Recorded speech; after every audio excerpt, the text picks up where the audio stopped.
¿Qué hacer con tu viejo iPhone? ¿Sabes? Ese iPhone que alguna vez fue tu mejor compañero, pero ahora está acumulando polvo en un cajón. No estás solo. Cada año, millones de dispositivos de Apple pierden su relevancia porque algo nuevo y brillante aparece en el horizonte.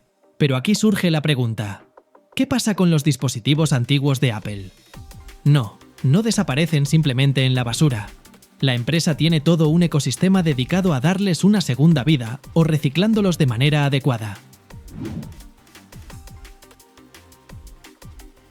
¿Has oído hablar del programa Apple Trade-in? Es básicamente una forma de intercambiar tu viejo dispositivo por un descuento para comprar uno nuevo. Pero, ¿qué sucede después? ¿Tu teléfono realmente solo se revende? Todo depende del estado del dispositivo. Si tu iPhone o MacBook está en perfecto estado, lo restauran y lo venden como equipo certificado.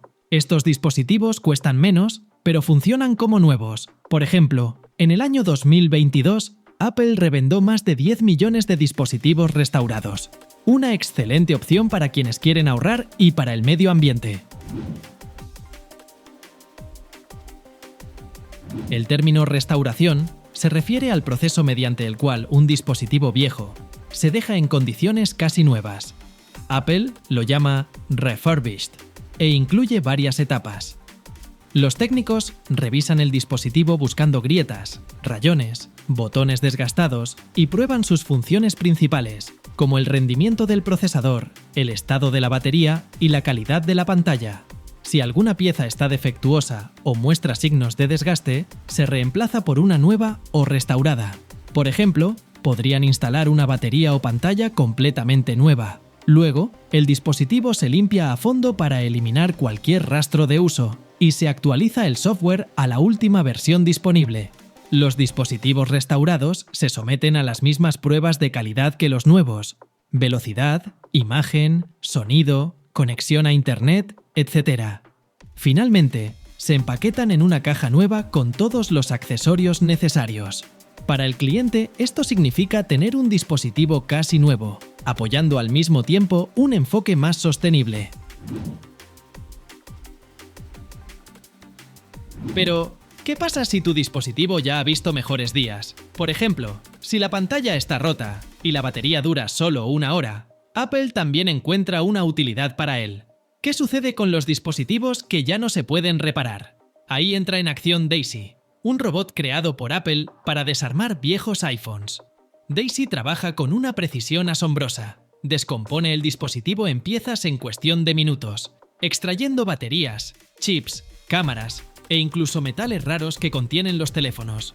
Las cifras son impresionantes. Daisy puede desarmar más de 1 millón de dispositivos al año. Estas piezas luego se clasifican y se envían para ser recicladas. Por ejemplo, metales raros como el litio y el cobalto se reutilizan para fabricar nuevas baterías. Daisy no es solo un robot, sino un sistema completo para desarmar viejos iPhones, diseñado por ingenieros de Apple para la reutilización y reciclaje de componentes. Aunque la empresa no ha revelado el espacio exacto que ocupa Daisy, se sabe que es similar a una línea de producción automatizada que puede operar en áreas limitadas. Probablemente, su tamaño sea comparable al de varios contenedores de carga, dado que maneja grandes volúmenes de dispositivos. El desarrollo de Daisy comenzó con un modelo previo llamado Liam, lanzado en el año 2016. Los ingenieros y especialistas en robótica de Apple crearon a Daisy como una versión mejorada de Liam. Su creación fue el resultado de una colaboración entre el equipo de sostenibilidad ambiental de Apple y los ingenieros de automatización. El objetivo principal era optimizar el desmantelamiento de los iPhones para conservar materiales valiosos que normalmente se pierden en los procesos de reciclaje convencionales. Daisy desarma los iPhones con una precisión extraordinaria. Puede desmontar hasta 200 dispositivos por hora, separando hasta 15 componentes diferentes, como baterías, pantallas, tornillos y módulos de cámaras. Aunque el proceso está automatizado, los ingenieros supervisan su eficiencia y seguridad. Tras el desmantelamiento, cada componente se envía a reciclaje. Metales raros como el cobalto, oro y platino regresan al ciclo de producción, mientras que otros materiales, como plástico y vidrio, se reutilizan. Daisy forma parte del Programa Global de Responsabilidad Ambiental de Apple, que busca fabricar productos sin dañar el medio ambiente. La mayoría de las empresas simplemente eliminan los dispositivos, pero Apple los convierte en recursos. ¿Recuerdas el MacBook? Es posible que su carcasa de aluminio ahora sea parte de tu nuevo iPad. En el año 2023, Apple declaró que el 20% de todos los materiales utilizados en sus nuevos productos eran reciclados. Además, Apple sigue ampliando sus iniciativas verdes. Por ejemplo, el 100% del tungsteno y los metales raros en los nuevos iPhone 15 son materiales reciclados. Esto significa que el iPhone es solo una parte de la historia. Apple también trabaja con otros dispositivos: MacBook, iPad, Apple Watch e incluso AirPods. Sí, esos mismos AirPods que son difíciles de desarmar debido a su compleja construcción, también se reciclan. Aunque el proceso es un poco más complicado, Apple colabora con empresas asociadas que ayudan a reciclar tecnología pequeña, extrayendo materiales valiosos de ella. MacBook y AirPods tienen diseños mucho más complejos y menos estandarizados. Sus componentes están estrechamente integrados, lo que dificulta la automatización de su desmantelamiento. Por ejemplo, en los MacBook, la batería está pegada a la carcasa, lo que complica el reciclaje. Los iPhones están hechos principalmente de vidrio y aluminio, mientras que los MacBook utilizan más aluminio, y los AirPods contienen pequeños componentes como plástico, baterías y metales que requieren un enfoque especial. Daisy está diseñada para trabajar con dispositivos compactos y de tamaño uniforme. Por otro lado, los MacBook tienen diferentes formatos, tamaños y pesos, y los AirPods contienen componentes microscópicos. Los MacBook se reciclan mediante otros sistemas automatizados o de forma manual. Por ejemplo, Apple utiliza dispositivos especiales para retirar baterías y reciclar las carcasas de aluminio. La empresa también lanzó una iniciativa llamada Material Recovery Lab en Texas, donde se prueban nuevas formas de desmantelar estos dispositivos. Los AirPods, debido a su tamaño miniatura y construcción compleja, a menudo se desarman manualmente. La principal dificultad es extraer las baterías sin dañar otros materiales. Apple está trabajando en el desarrollo de nuevos robots para reciclar dispositivos similares. No todos los materiales se pueden reciclar completamente. Algunos componentes, como plásticos pegados o ciertas aleaciones, aún no son totalmente reciclables. Por lo tanto, Apple utiliza diferentes estrategias de reciclaje según la composición y el diseño de cada dispositivo. Así que, la próxima vez que pienses qué hacer con tu viejo iPhone, recuerda a Daisy, el reciclaje verde y la oportunidad de formar parte de este ciclo, porque incluso tu viejo dispositivo puede ayudar a crear algo nuevo.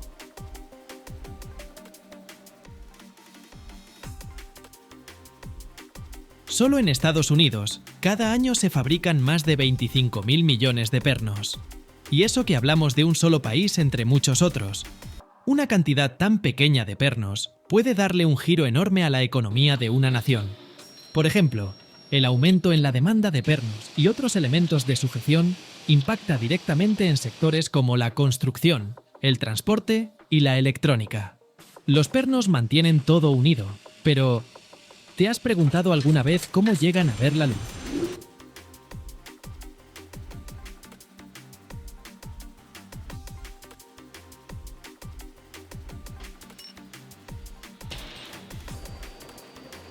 Así está la cosa, mano. La fabricación de pernos pasa por varias etapas, y cada una es vital para que ese elemento pequeñito, pero esencial, quede listo para todo tipo de uso. Todo comienza con el metal, por lo general acero, aunque a veces se emplea latón o aluminio, dependiendo de la función del perno. ¿Por qué acero? Pues porque es resistente, duradero y relativamente económico. Pero, claro, incluso siendo de acero, un perno no nace tal y como lo ves en los estantes de las ferreterías. Primero, el acero pasa por un proceso de tratamiento térmico. Este paso es crucial, ya que le otorga la fortaleza necesaria. Podríamos compararlo con un entrenamiento intenso del cuerpo. Hay que esforzarse mucho para estar listo y aguantar condiciones duras.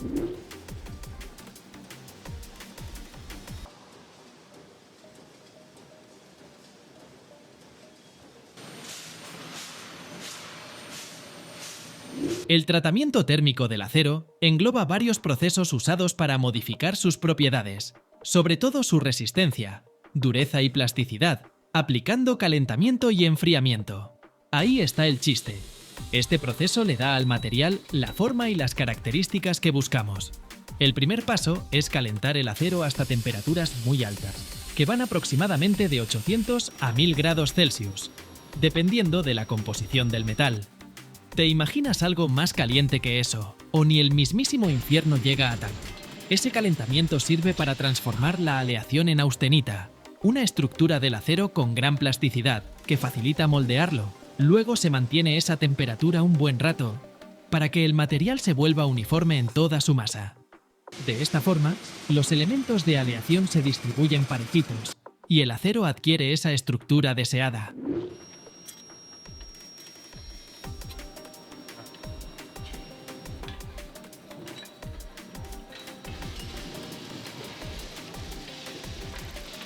Tras el calentamiento, se enfría el acero rápidamente con agua, aceite o en otros fluidos de refrigeración especiales. Gracias a este tratamiento térmico, el acero se vuelve mucho más resistente y duro, aunque también tiende a ser más frágil. De ahí que busquemos el equilibrio perfecto entre dureza, resistencia y flexibilidad. Se necesita una base firme para fabricar pernos, tornillos y demás sujetadores que deben resistir cargas pesadas sin romperse.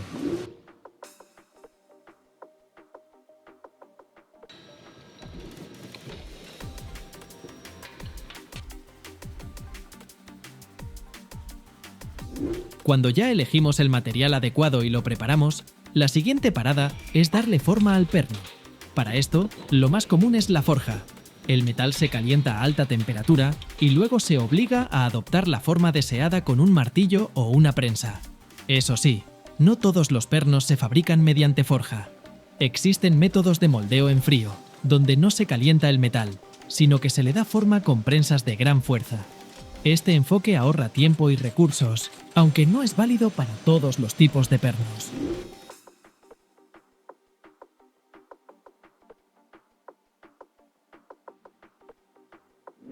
Ya que nuestro perno tiene la forma básica, llega el momento de cortar la rosca. Este paso es crucial, compa, porque la rosca es la que permite que el perno se agarre a otros componentes, como tuercas u orificios roscados. Debe quedar perfecta y pareja para que el ensamble sea confiable. La rosca se hace de varias maneras. Puede utilizarse un torno de roscar o máquinas especiales. En todo caso, es un trabajo delicado, porque incluso ligeras imperfecciones pueden hacer que el perno no cumpla bien su función de sujeción. Obviamente, necesitamos un perno que no solo mantenga todo en su sitio, sino que también dure mucho tiempo. Por eso, cuando el perno ya está formado y roscado, llega la hora del galvanizado. Este proceso consiste en recubrir la superficie con una capa de zinc para protegerla contra la corrosión. ¿Y sabes qué es lo mejor? Un perno galvanizado se ve bien chido y además resiste la oxidación incluso en ambientes húmedos. A menudo se usan en la construcción naval, pues no se dañan con el agua de mar tan rápido. Y lo mismo en plantas químicas, donde el entorno también es súper agresivo. El perno se sumerge en zinc derretido a unos 450 grados Celsius, formando una película protectora en el acero que lo blinda contra el agua y el oxígeno, reduciendo el riesgo de corrosión en el futuro. Y ya casi terminamos. El paso final es el empaque y la entrega. Una vez que el perno supera todos los procesos de fabricación, se revisa minuciosamente la calidad. Checan que no tenga grietas ni defectos, que la rosca esté impecable. Si todo sale bien, se empaca individualmente o en cajas para venta al mayoreo. Listo para cruzar el mundo entero. Según la International Fastener Industry Association, cada año se producen más de 200.000 millones de pernos a nivel mundial. Nada más. Piensa que para armar un solo avión se requieren más o menos 2.500.000 pernos. Es una locura. Los pernos se usan en miles de industrias, desde la construcción hasta la alta tecnología. De hecho, el sector constructor es el que más consume pernos. Puentes, rascacielos, viviendas, todo depende de ellos. Un coche común contiene unas 30.000 piezas diferentes y cerca del 10% de ese total son pernos. En la generación de energía, plataformas petroleras, turbinas eólicas, paneles solares, se necesitan millones de pernos también. Es curioso que solo en China se fabrique más del 50% de todos los pernos y tornillos del planeta.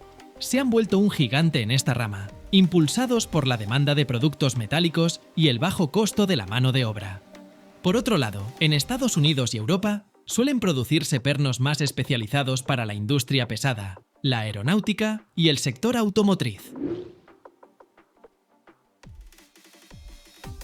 Llama la atención que muchos fabricantes de pernos también se comprometen con el reciclaje de metal, reduciendo así el impacto ambiental de su producción. En la Unión Europea, por ejemplo, más del 50% del metal para fabricar pernos proviene de materiales reciclados. Esto no solo es rentable, sino que contribuye a disminuir la contaminación. Además, la demanda global de pernos sigue creciendo, y se proyecta que para el año 2026 el mercado mundial de pernos y otros sujetadores alcance los 95,8 mil millones de dólares estadounidenses. ¿La razón? El avance de la construcción, la industria automotriz y el sector energético. Todo mundo necesita pernos.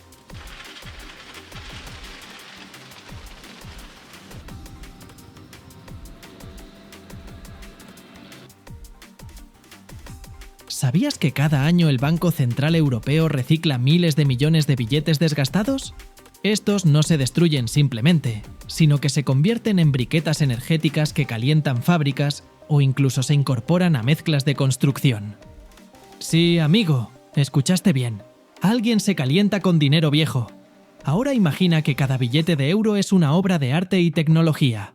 Hoy te mostraremos cómo se crea la moneda que une a millones de personas y qué sucede con ella cuando llega el final de su vida útil.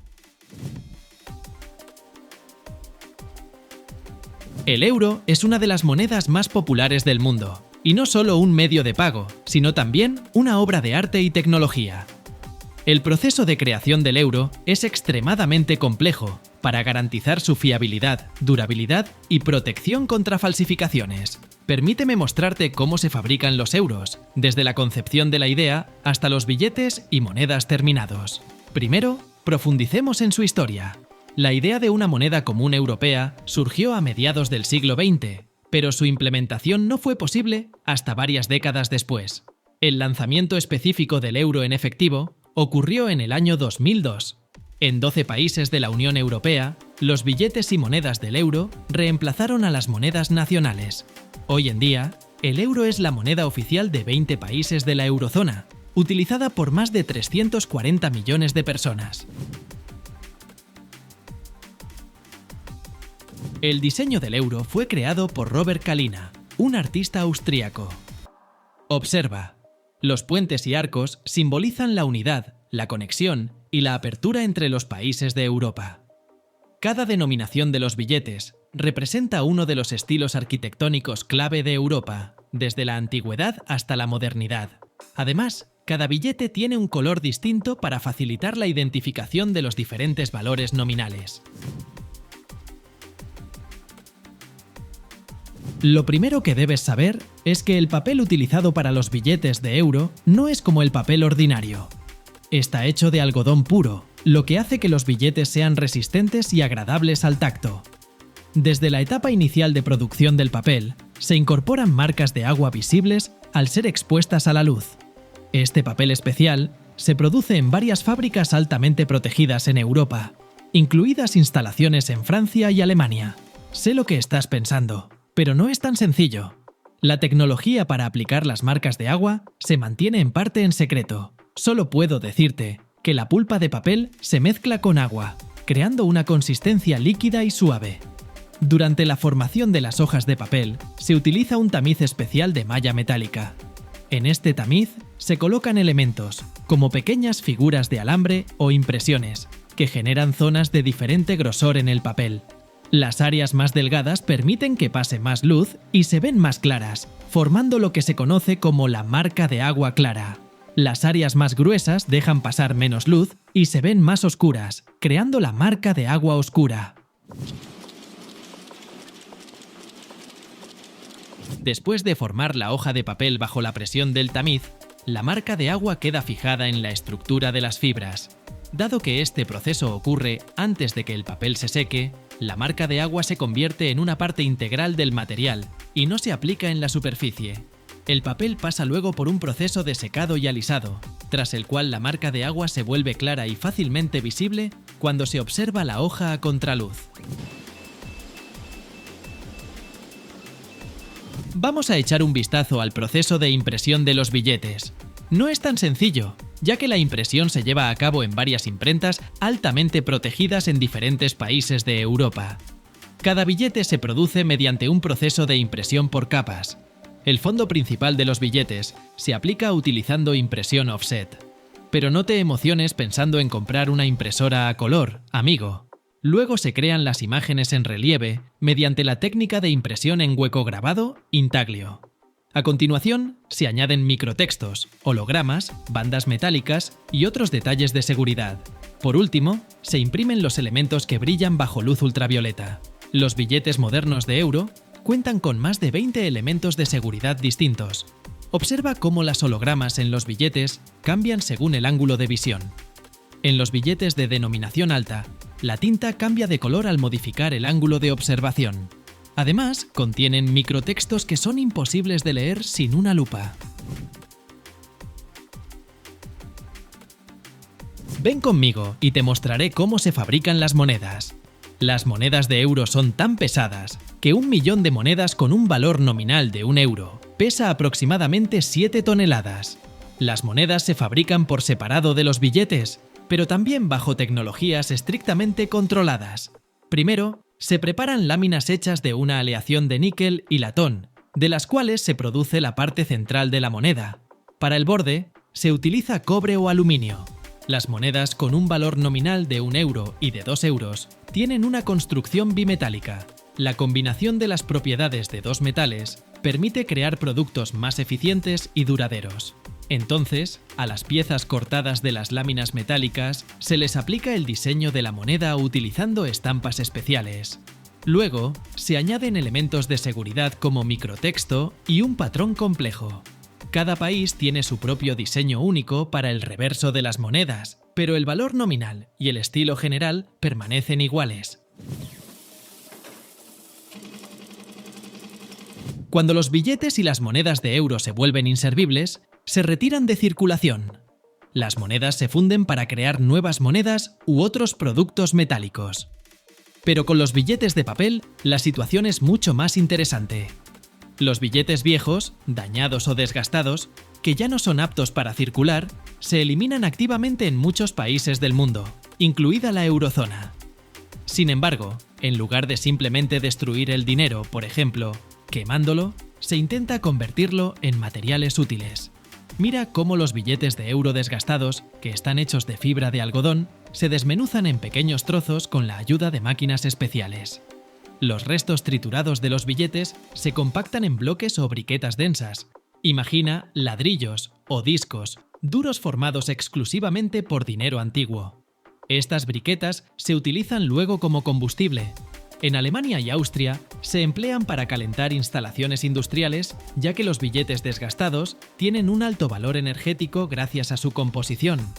En algunos países, los restos de billetes triturados se agregan al concreto u otras mezclas de construcción. Esto ayuda a reducir los desechos y encontrar un nuevo propósito para los billetes retirados. La impresión de dinero se realiza a una escala gigantesca, amigo. Cada año se imprimen más de 4.000 millones de billetes y se acuñan más de 2.500 millones de monedas. Los billetes de alta denominación tienen una vida útil aproximada de 4 años, mientras que los de 5 euros, que son los más utilizados, duran un poco más de un año.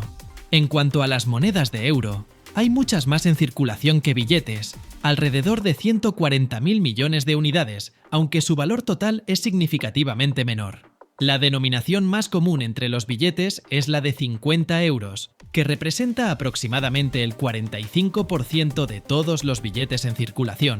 Entre las monedas, la más popular es la de 1 céntimo, aunque su fabricación es objeto de críticas debido a su elevado costo de producción. Hablando de costos, producir dinero no es barato.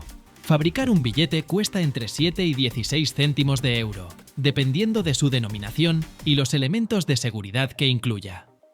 La acuñación de monedas es algo más económica. Producir una moneda de 1 euro cuesta aproximadamente 10 céntimos de euro.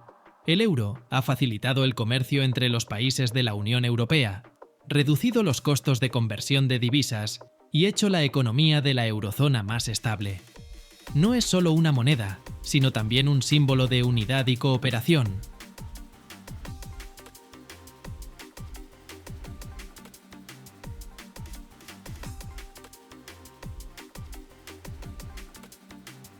¿Sabías que por una sola pizza se podían entregar 10.000 bitcoins?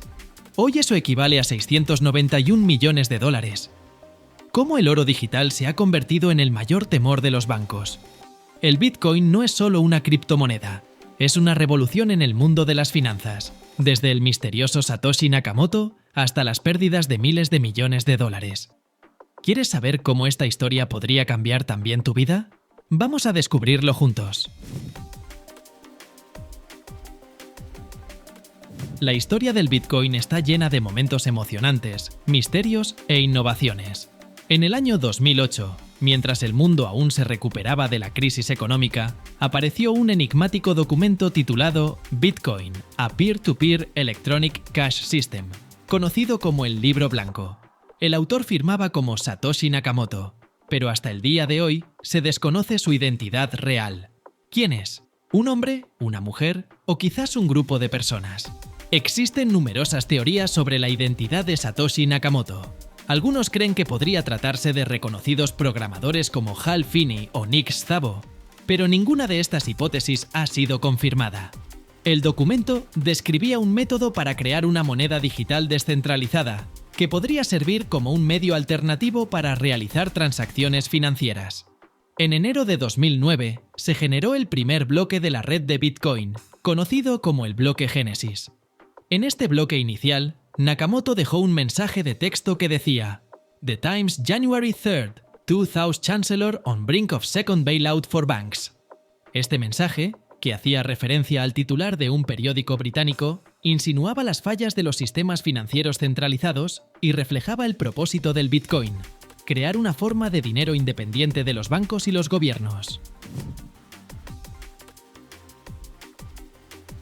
Al principio, el Bitcoin no tenía un valor monetario real, pero poco a poco comenzó a surgir entre los entusiastas el deseo de utilizarlo para compras reales. La primera compra registrada con bitcoins fue realizada por el programador Laszlo Hanyecz. El 22 de mayo de 2010 pagó 10.000 bitcoins por 2 pizzas, que encargó a través de otra persona que aceptó intercambiar la criptomoneda por dólares. En ese momento, esto parecía insignificante, pero considerando el valor actual del Bitcoin, esas pizzas se convirtieron en unas de las más caras del mundo. Hoy en día, una suma de 10.000 bitcoins podría abastecer de pizzas a varios países pequeños. Esto equivale a 691 millones de dólares, es decir, 34.550.000 pizzas. Entre 2010 y 2011, el Bitcoin comenzó a ganar atención, y las primeras casas de cambio de criptomonedas empezaron a surgir para intercambiar moneda digital por dinero real. En julio de 2010, el Bitcoin se cotizaba en la plataforma Mt. Gox a 8 centavos de dólar por unidad. Sin embargo, la creciente popularidad trajo consigo otros desafíos, incluyendo problemas de seguridad y el riesgo de fraude. Satoshi Nakamoto participó activamente en el desarrollo de Bitcoin durante los primeros años, pero en abril de 2011 desapareció de manera repentina. Transfirió su acceso al código y las claves del repositorio de Bitcoin a un grupo selecto de desarrolladores y nunca más volvió a comunicarse. Esto dio lugar a numerosas teorías conspirativas, incluyendo la suposición de que Nakamoto podría ser una persona o un grupo operando en las sombras, posiblemente incluso un representante de algún gobierno o agencia de inteligencia. El año 2013 trajo un auge impresionante para el Bitcoin y su precio alcanzó los $1000. Sin embargo, con el aumento de su popularidad también surgieron problemas. Mt. Gox, una de las mayores plataformas de intercambio de bitcoins en ese momento, sufrió un ciberataque masivo. En 2014, Mt. Gox declaró la bancarrota tras perder aproximadamente 850.000 bitcoins de sus usuarios, lo que entonces equivalía a cientos de millones de dólares. Se cree que una parte significativa de esos bitcoins se perdió para siempre. Personalmente, me resulta muy sospechoso que primero desaparezca el creador del Bitcoin y luego una enorme cantidad de monedas. ¿Tú qué opinas? ¿Crees que estos eventos estén relacionados? Además, según estimaciones, aproximadamente el 20% de todos los bitcoins también están perdidos de forma definitiva debido a la pérdida de acceso a los monederos. Esto genera una escasez adicional. Sobre el tema del déficit, quiero explicar más en detalle. Una característica fundamental del Bitcoin es que su cantidad está limitada a 21 millones de monedas. Esto fue establecido en el código por Nakamoto para crear una escasez similar a la del oro. Cada 4 años, la cantidad de nuevos bitcoins que los mineros reciben por crear un bloque se reduce a la mitad, en un proceso conocido como halving. Gracias a este mecanismo, el Bitcoin se vuelve cada vez más escaso. Debido a su cantidad limitada y a sus propiedades que impiden falsificarlo o duplicarlo, el Bitcoin es a menudo llamado oro digital. Mientras que el oro ha sido históricamente un medio tradicional para preservar valor, el Bitcoin ha ganado popularidad entre quienes buscan un nuevo mecanismo de cobertura contra la inflación. La base del Bitcoin es la cadena de bloques, un registro distribuido de transacciones que almacena todas las operaciones realizadas con bitcoins. La cadena de bloques se compone de bloques que contienen información sobre las transacciones. Cada vez que se añade un nuevo bloque a la cadena, este es verificado y aprobado por la red de mineros. Gracias a este proceso, el Bitcoin es descentralizado y está protegido contra manipulaciones. Aunque muchas personas asocian el Bitcoin con la tecnología de cadena de bloques, en realidad, este solo representa el primer caso de uso de dicha tecnología. La minería es el proceso mediante el cual los ordenadores resuelven complejos problemas matemáticos para verificar transacciones y generar nuevos bitcoins. En sus inicios, la minería podía realizarse con un ordenador convencional, pero con el tiempo, la dificultad de las tareas ha aumentado. Y ahora los mineros utilizan dispositivos especializados de alta potencia conocidos como ASIC. La minería es fundamental para la seguridad de la cadena de bloques, ya que cada transacción es verificada por múltiples participantes de la red. Desde el año 2015, grandes instituciones financieras como bancos, fondos de inversión y corporaciones comenzaron a mostrar interés en el Bitcoin. No solo lo vieron como un medio alternativo de preservación de valor, sino que también quedaron fascinados por la tecnología de la cadena de bloques. Con el tiempo, empresas como MicroStrategy y Tesla empezaron a adquirir bitcoins como parte de sus reservas, lo que marcó un punto de inflexión en la legitimación de las criptomonedas. Hoy en día, el Bitcoin se ha convertido en algo más que una simple moneda. Ha dado lugar a una nueva economía basada en las finanzas descentralizadas, los activos tokenizados y los contratos inteligentes. En muchos países, las personas utilizan el Bitcoin como un medio de protección contra la inflación, y algunos estados, como El Salvador, incluso lo han reconocido como moneda oficial, creando nuevos precedentes legales. Los gobiernos tienen posturas variadas respecto al Bitcoin. Algunos países, como China, han prohibido la minería y el uso del Bitcoin, mientras que otros, como los Estados Unidos y Japón, están trabajando en el desarrollo de marcos regulatorios. La historia del Bitcoin está llena de casos en los que las personas lo han perdido debido a descuidos o circunstancias difíciles de prever. Uno de los ejemplos más conocidos es el de James Howells, un especialista en tecnología de la información del Reino Unido, quien en el año 2013 tiró accidentalmente un disco duro que contenía su monedero con bitcoins. En ese momento, tenía almacenados 8.000 bitcoins. Años después, cuando el valor del bitcoin se disparó, intentó recuperar el disco duro en un vertedero local, pero sin éxito. Hoy en día, esos bitcoins perdidos tendrían un valor de cientos de millones de dólares. Otro caso famoso es el del programador Stephen Thomas, quien guardaba más de 7.000 bitcoins en un monedero cifrado al que solo podía accederse con la contraseña correcta. Desafortunadamente, olvidó la contraseña y ya ha agotado 8 de los 10 intentos permitidos para desbloquear el monedero. Si no logra recordar la clave, esos bitcoins quedarán inaccesibles para siempre. Juro que si algo así me pasara, me comería mis zapatos. En los primeros años del Bitcoin, muchos usuarios solían guardar sus claves privadas en notas de papel, sin conocer métodos más seguros. La pérdida de esos papeles significaba perder el acceso a todas sus monedas. El futuro del Bitcoin sigue siendo un tema abierto a debate. Algunos creen que tiene el potencial de transformar por completo el sistema económico global, mientras que otros se mantienen escépticos.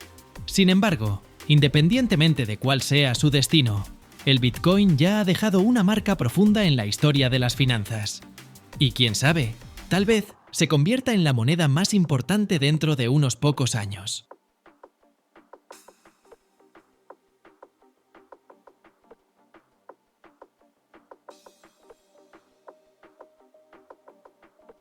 ¿Quieres saber cómo se hacen realmente las salchichas? No se trata solo de moler la carne y meterla en una tripa.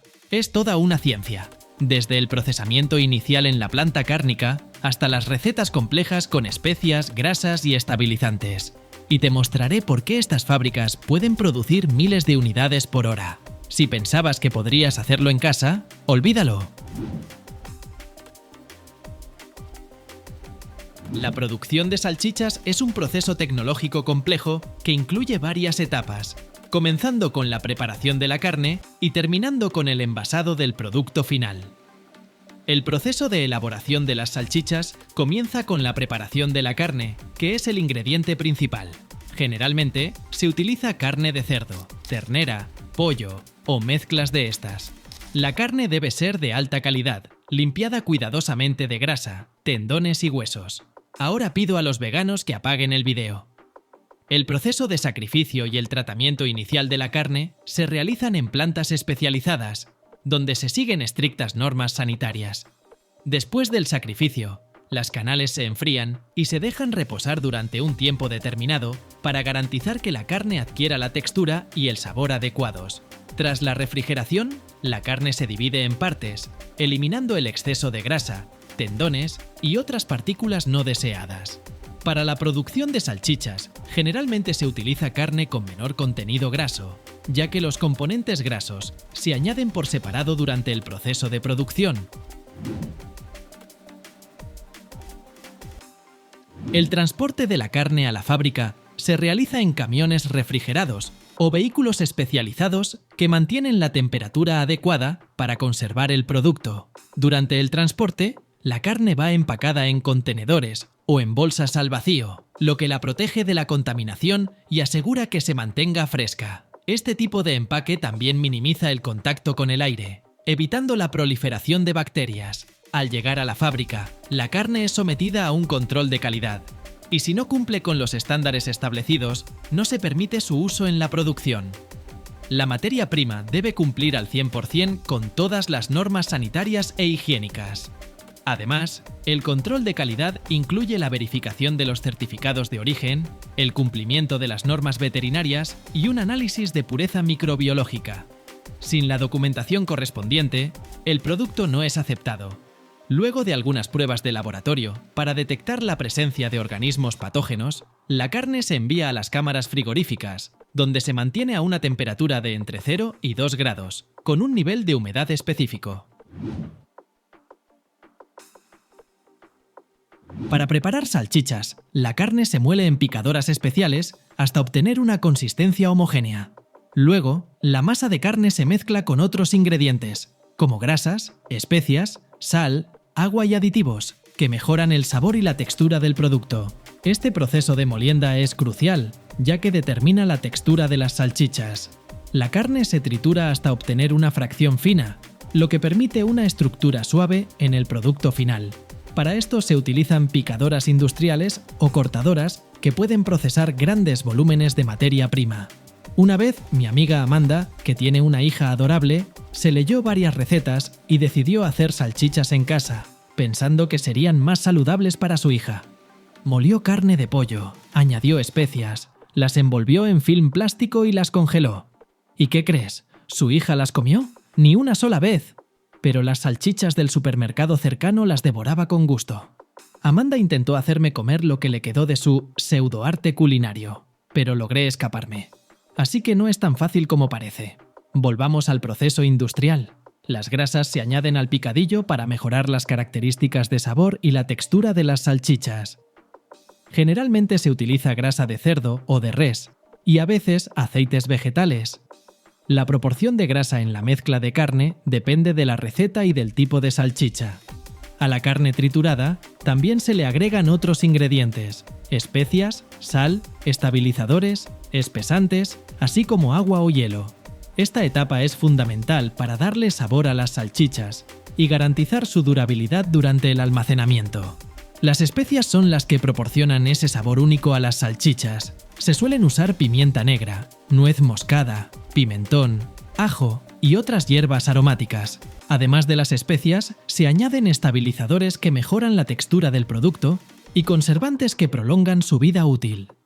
El agua o el hielo que se añaden a la mezcla de carne cumplen varias funciones. Primero, ayudan a mantener la temperatura baja, lo cual es importante para preservar la calidad. Y segundo, el agua aumenta el volumen de las salchichas y facilita el llenado posterior de las tripas. Una vez que la masa de carne está lista, se introduce en envolturas especiales. Estas pueden ser naturales, hechas de intestinos de animales, o artificiales, de colágeno, celulosa o plástico. El proceso de formación se realiza con máquinas automáticas de relleno. Las tripas o envolturas determinan la apariencia y textura de las salchichas. Las envolturas naturales dan un aspecto y sabor más tradicional, mientras que las artificiales se utilizan para estandarizar la forma y el tamaño de las salchichas. La masa de carne se introduce en la envoltura mediante máquinas especiales que también dividen las salchichas en la longitud adecuada. El tamaño puede variar según el tipo de salchicha, largas o cortas, gruesas o delgadas. Después de formarlas, las salchichas pasan por un proceso de tratamiento térmico, que puede incluir cocción, ahumado o asado. Esta etapa es fundamental para lograr el sabor, el color y la textura deseados. La cocción es uno de los métodos más comunes de tratamiento térmico de las salchichas. Se cuecen a una temperatura de entre 75 y 80 grados Celsius, lo que permite conservar todas las propiedades beneficiosas de la carne y garantiza la seguridad del producto. Las cintas transportadoras automáticas aseguran que las salchichas, aún de color rosado, se desplacen suavemente a lo largo de la línea de producción hasta la zona de cocción. Estas cintas tienen un revestimiento protector para evitar que las envolturas se dañen durante el transporte. Un proceso delicado, sin duda. Las salchichas llegan a la sala de cocción refrigeradas para evitar que el producto se estropee. Antes de cocinarlas, se realiza otra de las muchas inspecciones de control de calidad. Un proceso que, en esta etapa, suele estar automatizado. Las deliciosas salchichas se colocan en máquinas de cocción, que son calderas de vapor o agua. La temperatura dentro de estas máquinas es de 75 a 80 grados Celsius. Están equipadas con sensores que controlan automáticamente la temperatura, la humedad y el tiempo de cocción. El ahumado es un paso opcional que añade un sabor y aroma distintivos a las salchichas. Estas se colocan en cámaras de ahumado, que pueden ser de ahumado caliente o frío, donde se impregnan del humo generado por la combustión de maderas como el haya o el cerezo. Este proceso puede durar desde unas pocas horas hasta un día completo, dependiendo del tipo de salchicha y del sabor deseado. Después del tratamiento térmico, las salchichas se enfrían hasta alcanzar una temperatura de aproximadamente 4 grados centígrados. Esta es una etapa importante, ya que el enfriamiento rápido previene el desarrollo de microorganismos y conserva la textura del producto. El enfriamiento puede realizarse tanto en cámaras frigoríficas especiales como mediante enfriamiento con agua. El enfriamiento por agua se lleva a cabo sumergiendo el producto cárnico en agua o tratándolo con chorros de agua. La temperatura se reduce gradualmente para evitar un cambio brusco en la estructura de las salchichas. Después del enfriamiento, las salchichas se envasan en film alimentario, contenedores de plástico o en empaques al vacío para prolongar su vida útil. El envasado al vacío es especialmente eficaz, ya que impide la entrada de aire y el desarrollo de bacterias. Sin embargo, ciertos tipos de salchichas se someten a un proceso de secado o ahumado antes de ser envasadas. El proceso de ahumado añade un aroma y sabor característicos al producto. Las salchichas se colocan en una cámara especial, donde se tratan con humo proveniente de la combustión de madera natural. Después del envasado, las salchichas se etiquetan con información sobre el fabricante, la fecha de producción, la fecha de caducidad y las condiciones de almacenamiento. Luego, se envían al almacén para su conservación antes del transporte. El etiquetado no solo incluye información básica, sino también datos sobre el valor nutricional, la composición del producto, las condiciones de almacenamiento y el modo de preparación. Las salchichas se almacenan en cámaras frigoríficas a una temperatura de entre 0 y 4 grados centígrados si están destinadas para consumo rápido, o en cámaras de congelación a una temperatura de hasta menos 18 grados centígrados para almacenamiento prolongado. Para que lo entiendas, las salchichas son una de las formas más antiguas de carne procesada y aparecieron hace aproximadamente 3000 años antes de nuestra era. Imagínate, un verdadero tesoro ancestral. Las modernas plantas procesadoras de carne utilizan sistemas de alta tecnología que producen miles de unidades del producto por hora. Como envoltura para las salchichas se emplean celulosa, colágeno o plástico, si hablamos de envolturas artificiales. La natural, en cambio, consiste en intestinos limpios de cerdos o ovejas. Las envolturas artificiales son más baratas y fáciles de usar, pero las naturales proporcionan una textura y sabor especiales al producto. Cada año, en todo el mundo, las personas consumen más de 20.000 millones de salchichas, generalmente en perritos calientes. En total, existen más de 1.500 tipos de este producto. Y en Frankfurt se celebra anualmente un festival de salchichas. Oye, ¿hay seguidores aquí de Frankfurt? Me encantaría saber más sobre este festival. Al principio del vídeo, pedí a los veganos que lo apagaran. Pero si no lo hicieron, tengo buenas noticias para ustedes. Hoy en día existen muchas salchichas vegetarianas y veganas hechas a base de proteínas vegetales como la soja, la proteína de guisante y los hongos. Muchos productores están experimentando con sabores, intentando que las salchichas vegetales se parezcan lo más posible a las tradicionales.